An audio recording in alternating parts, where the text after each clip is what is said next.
बिहार तक की सियासत गर्म है। बिहार चुनाव के लिए नामांकन की प्रक्रिया शुरू है, लेकिन अभी भी विपक्षी गठबंधन में सीट बंटवारे पर फाइनल मोहर नहीं लग सकी है। दूसरी तरफ सीट बंटवारे को लेकर एनडीए के घटक दलों में जो मतभेद की बात चल रही है, वो भी आज साफ कर दिया गया है। लिहाजा सवाल अब विपक्षी गठबंधन के सीट बंटवारे पर है। देखिए ये रिपोर्ट। अब हम उम्मीद करते हैं कि कोई कठिनाई आगे नहीं होगी। एनडीए की सरकार बिहार में निश्चित रूप से बनेगी।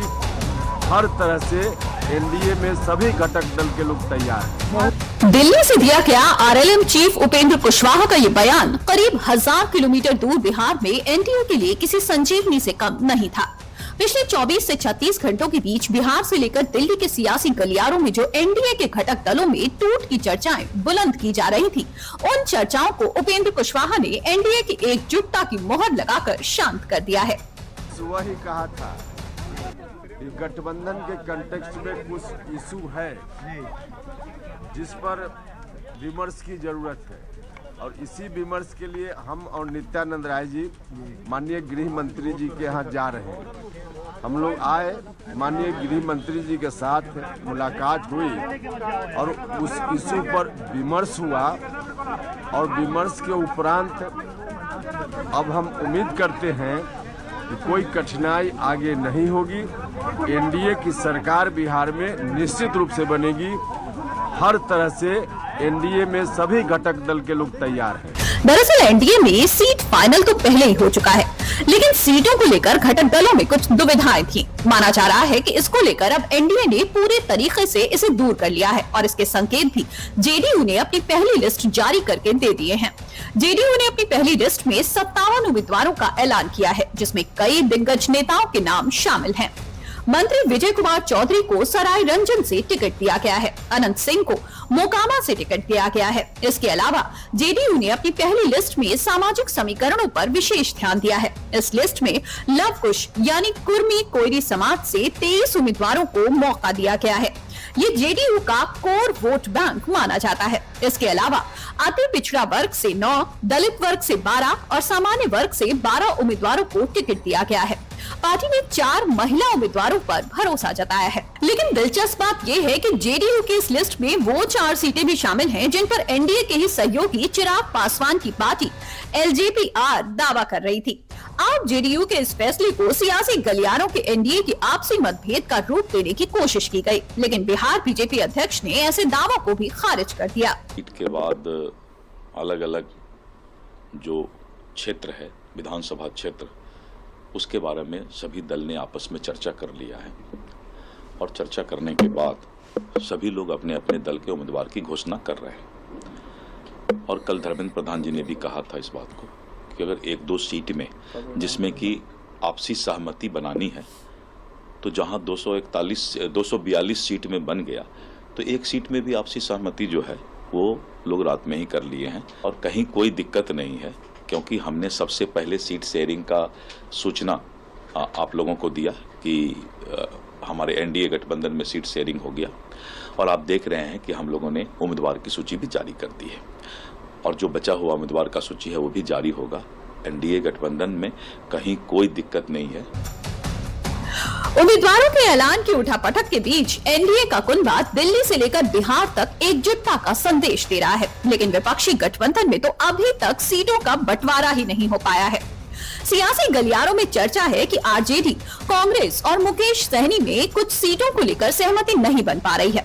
हालांकि कांग्रेस का दावा है कि जल्द ही सीटों का ऐलान होगा। हालांकि ये कब होगा ये अभी पक्का नहीं है। हम लोग टोटल कल भी बताया था, कुछ डॉकेट हमारे बचे हुए थे सभी 6 सीटों के लिए।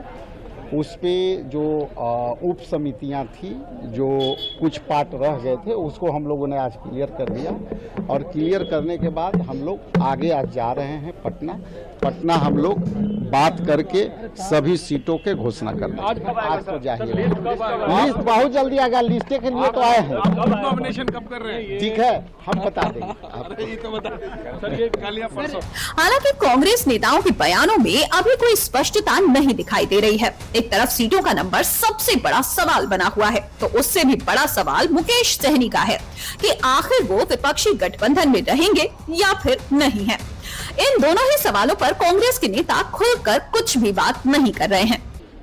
तो फाइनल नहीं है तो ऐसे ही मतलब कांग्रेस को हल्के में आप लोग क्यों लेते हैं? उस आंकड़े को माना जाए, उस आंकड़े को माना जाए, उस आंकड़े को माना जाए ना। अरे भाई ये प्रभारी से पूछना चाहिए, ये प्रदेश अध्यक्ष से पूछना चाहिए, जो सवाल जिससे पूछने लायक हो उसी से पूछिए।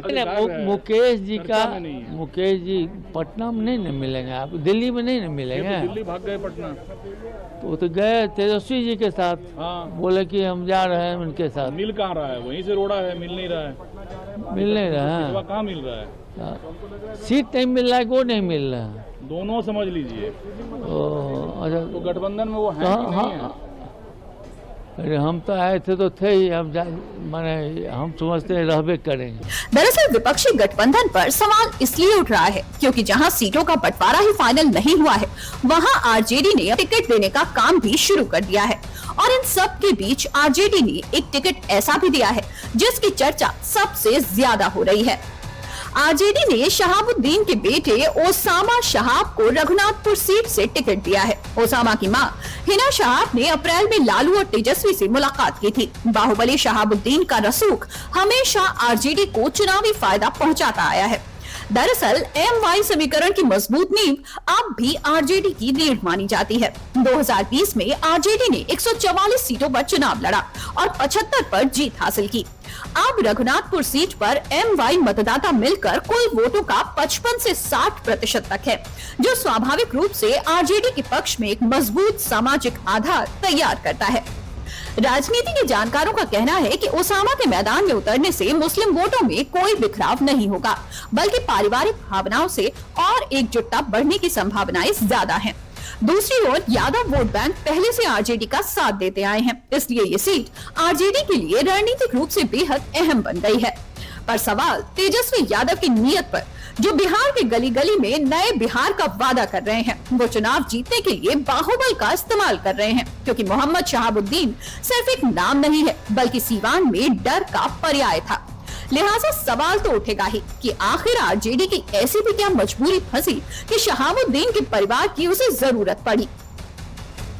रघुनाथपुर सीट पर पिछले 3 चुनावों में आरजेडी और जेडीयू के बीच करीबी मुकाबले रहे हैं। 2015 और 2020 में जीत का अंतर 5 से 10,000 वोटों के बीच रहा। 2020 में आरजेडी के हरिशंकर राव ने यहां से जीत दर्ज की थी।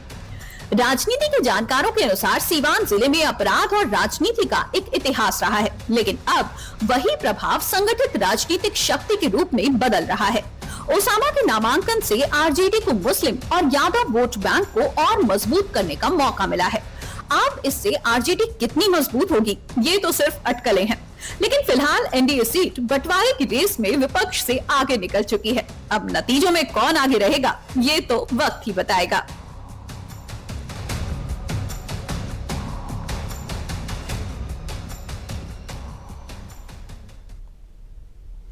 एक तरफ जहां बिहार में अभी सीट बंटवारे पर सियासत हो रही है, तो